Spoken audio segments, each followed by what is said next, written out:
Okay, before we go out sailing today, I want to talk a little bit about the boat. My boat is the DragonForce 65, and the DragonForce boats have a racing scale where you got to use sails that meet certain specifications and sizes and everything. And Motion RC, they have two great sailboats that they've released. But I sail the DragonForce 65. Plan on selling this and get a 95. But things to consider is the length of your keel. Like if you're for your water, the body of water you're sailing in, because that's heavy. Those are sharp, so you really don't want to bang those, because your keel and your bulb and your rudder all affect performance. And so this has a really nice keel. It's narrow like a knife blade, and this boat is real nice. And from what the Motion RC boat, it looks like it's a great boat too. It's designed well, and it should be a fun boat to sail.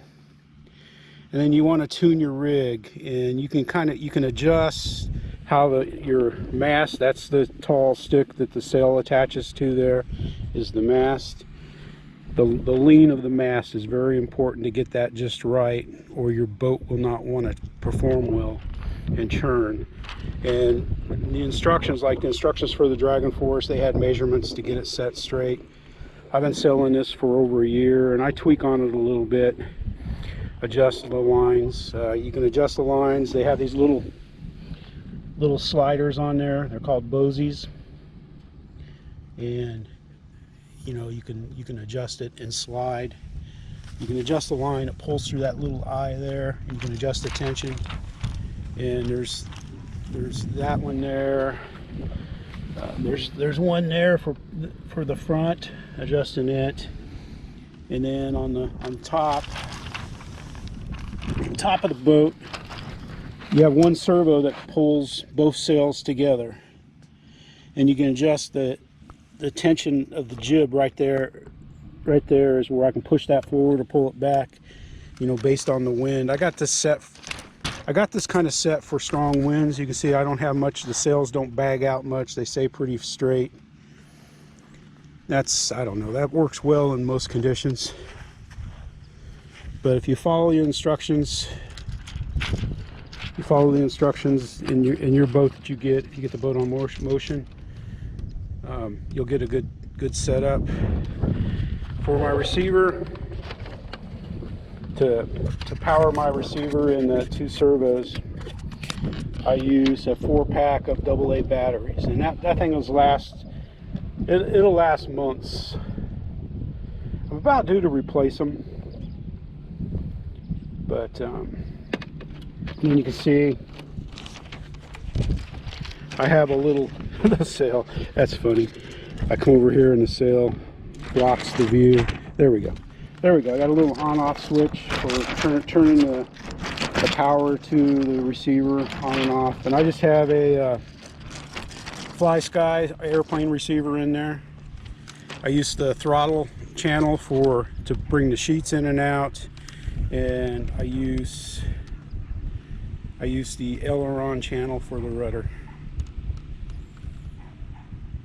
And that's the setup of the boat.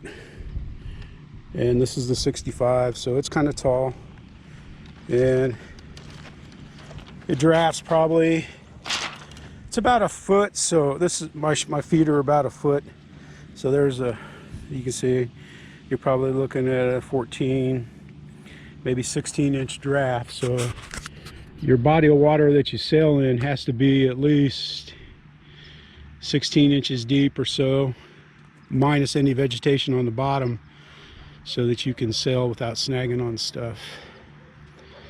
That's it. That's the pre-setup on the boat. I'll probably just make this a separate video. Like, it's not all that windy today, so the sailing video is not going to be so excited. But on my channel, I've got all kinds of sailing videos where I kind of tell you how to sail, how to guide, what to do when you get stuck in irons and your boat won't go.